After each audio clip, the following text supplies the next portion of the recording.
Chennai AC ரயில் உள்ளே சென்று பார்க்கலாமா என்று நான் பதிவிட்ட காணொளியை இதுவரை 2.5 லட்சம் பேர் பார்த்திருக்கிறீர்கள். அதில் பலரும் பல வண்ணமாக கருத்துக்களை தெரிவித்திருந்தீர்கள். அதில் குறிப்பிட்ட சிலரின் கருத்துகள் என்னை சிந்திக்க வைத்தன. அவர்களுக்கான பதிலாக இந்த காணொளியை நான் பதிவிட இருக்கிறேன். கிருஷ்ணபிரசாத் என்பவர், நீங்கள் அழகாக வீடியோ எடுத்திருக்கிறீர்கள், ஆனால் செங்கல்பட்டு வரை செல்வதற்கு எவ்வளவு கட்டணம் என்பதை சொல்லவில்லை என்று கருத்து தெரிவித்திருந்தார்.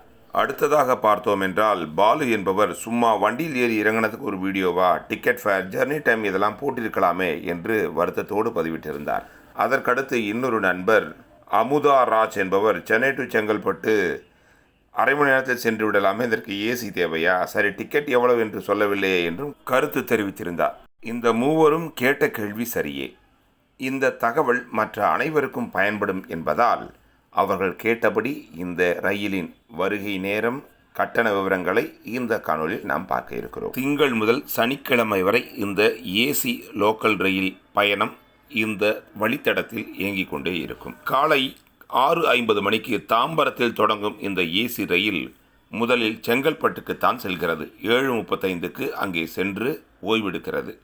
அதன் பிறகு காலை 7:50க்கு செங்கல்பட்டிலிருந்து கிளம்பும் இந்த ஏசி ரயில் சென்னை பீச்சிற்கு காலை 9:25க்கு வந்து சேருகிறது. சற்று ஓய்வெடுத்த பின்னர் காலை 9:41க்கு சென்னை பீச்சிலிருந்து எடுக்கப்படும் இந்த ரயில் தாம்பரத்திற்கு 10:36 வந்து சேருகிறது. தாம்பரத்தில் 2.5 மணி நேரம் ஓய்வெடுத்த பின்னர் மதியம் 1 மணிக்கு தாம்பரத்திலிருந்து கிளம்பி சென்னை பீச்சிற்கு 1:55 சென்று சேர்கிறது. சென்னை பீச்சில் 2:30 கிளம்பும் இந்த ரயில் செங்கல்பட்டுக்கு மாலை 4 மணிக்கு சென்று சேர்கிறது. செங்கல்பட்டிலிருந்து மீண்டும் 4:30 மணிக்கு கிளம்பும் இந்த ஏசி ரயில் சென்னை பீச்சிற்கு 6 மணிக்கு வந்து சேருகிறது. மீண்டும் சென்னை பீச்சிலிருந்து 6:17 கிளம்பும் இந்த ஏசி ரயில் செங்கல்பட்டிற்கு 7:50க்கு வந்து சேர்கிறது. இறுதியாக செங்கல்பட்டில் இரவு 8:10க்கு கிளம்பும் இந்த ஏசி ரயில் தாம்பரத்திற்கு 8:50க்கு வந்து சேர்கிறது. அதன் பிறகு முழுக்க ஓய்வுதான். மீண்டும் மறுநாள் தான் இதனுடைய சேவை தொடங்கும். இனி நாம் கட்டண விவரங்களுக்கு வருவோம். இதில் குறைந்தபட்ச கட்டணம் 35 ரூபாய், அதிகபட்ச கட்டணம் 105 ரூபாய். அதாவது சென்னை பீச்சிலிருந்து நீங்கள் செங்கல்பட்டுக்கு செல்ல வேண்டுமென்றால் 105 ரூபாய் கொடுக்க வேண்டும். சென்னை பீச்சிலிருந்து தாம்பரம் செல்ல வேண்டுமென்றால் 85 ரூபாய் கொடுக்க வேண்டும்.